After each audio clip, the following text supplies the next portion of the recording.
క్రీస్తులో ఉన్న మహాజ్ఞానాన్ని అర్థం చేసుకుని జీవించలేని ఇస్కరియోతు సంపాదించిన రోకలతో రక్తభూమిని కొన్నారు. ఆనాడు రక్తభూమిని ఆక్రమించుకోవాలని దైవద్రోహిగా మారిన మానవ జాతి రక్తపు మడుగులో ఉన్నారు ఈనాడు. ఇక దీన్ని ఎవరు కాపాడలేరు. డబ్బు కాశీపడి క్రీస్తును అప్పగించాడు.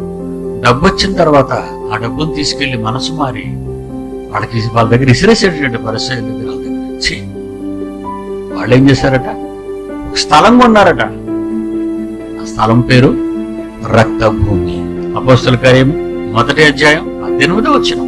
ఈ యూదాద్రోహం వలన సంపాదించిన ఆ రూపాలను ఒక పొలం కొన్నారు. దాంతో అతని తలకల గుందర కొండపేట నుంచి కింద పడిపోయి కడుపు బద్దలైపోవటం వలన పేగులన్నీ బయటకు వచ్చేసాయి యూదా ఇస్కరియోతు.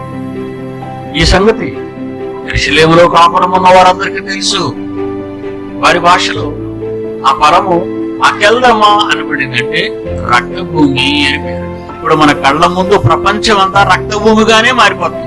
ఏ కాసుల కోసం కకృతి పడ్డావు, ఈ భూమి మీద స్థిర నివాసం లేనప్పుడు నీకు బాగా ఆలోచించండి. నువ్వు అమెరికా అయితే అమెరికాలోనే ఉండిపోవు, నువ్వు ఆస్ట్రేలియన్ అయితే ఆస్ట్రేలియాలోనే ఉండిపోవు, నువ్వు యూరోపియన్ అయితే యూరోప్ లోనే ఉండిపోవు, నువ్వు ఇండియన్ అయితే ఇండియా దేశంలో ఉండిపోవు.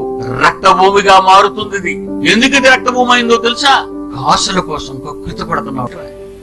ఎన్ని మర్డర్ కేసులు 101 కేసులు వాడి మీద ఉన్నాయట. ఏమయ్యాడు? అదే నేల మీద రక్తపు మడుగులో పడిపోయి ఉన్నాడు. కాల్చి పడేశారు వాడిని. ఎవడైనా అంతే కదండి, ఎవడైనా అంతే కదా. నువ్వైనంతే, నేనైనంతే. ఈ రక్తపు మడుగులో దేవుని మరిచి లోకం కోసం బ్రతికిన ప్రతివాడు ఈ రక్త చరిత్రలో ఉంటాడండి తప్పనిసరిగా. నువ్వు దేవుని గురించి ఆలోచించడం లేదు, నువ్వు దేవుని గురించి చావాలనుకోవటం లేదు, నువ్వు దేవుని కొరకు రక్తం కార్చాలి, చెమట కార్చాలనుకోవటం లేదు. నువ్వు నీ కొరకు, నీ స్వార్థం కోసం, నీ వాళ్ళ కోసం, నీ దోపిడీ కోసం, నీ అఘాత్యాల కోసం, నీ పాపాల కోసం దోచుకుంటున్నావు. అందరినీ దోచుకుంటున్నావు. ఆడ లేదు, మగ లేదు, పిల్లలు లేరు, పెద్దలు లేరు, భూములు కావు, కరెన్సీ కాదు, ప్రతిదాన్ని దోచుకుంటున్నావు. ఆయిల్ దోచుకుంటున్నావు, ఇనువు దోచుకుంటున్నావు, బొగ్గు దోచుకుంటున్నావు. నువ్వు రక్తపు గడ్డలో పడిపోతావు. రక్తపు గడ్డ మీద నువ్వే ఆఖరికి పడుకుంటావు, శవంగా మారిపోయి. ఇదంతా కెల్దం అనబడుతుంది రక్తభూమి. ప్రపంచమంతా రోజు జరుగుతున్న ఉగ్రవాద చర్యలను బట్టి మనం ఆలోచిస్తే ప్రపంచ దేశాల్లో రక్తపు డాగు లేని దేశం అంటూ ఏది లేదండి చరిత్రలో. ఎక్కడైనా కనిపించేవి, కనిపించనివి, వార్తలకు అందినవి, వార్తలకు అందనివి ఎన్నో ఈ సమాజంలో, ప్రపంచంలో జరిగిపోతున్నాయి. క్రీస్తులో ఉన్న మహాజ్ఞానాన్ని అర్థం చేసుకుని జీవించలేని ఇస్కరియోతు సంపాదించిన రోకలతో రక్తభూమిని కొన్నారు. ఆనాడు రక్తభూమిని ఆక్రమించుకోవాలనే దైవద్రోహిగా మారిన మానవ జాతి రక్తపు మడుగులో ఉన్నారు ఈనాడు. ఇక దీన్ని ఎవరు కాపాడలేరు.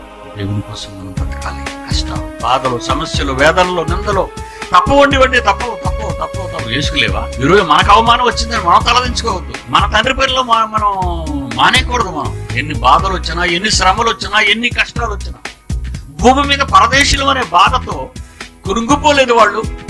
పునాదులు గల పట్టణం కోసం విశ్వాసము గల వారే బతుకుతారనే మాట మన జ్ఞాపకాల్లో ఉండాలి.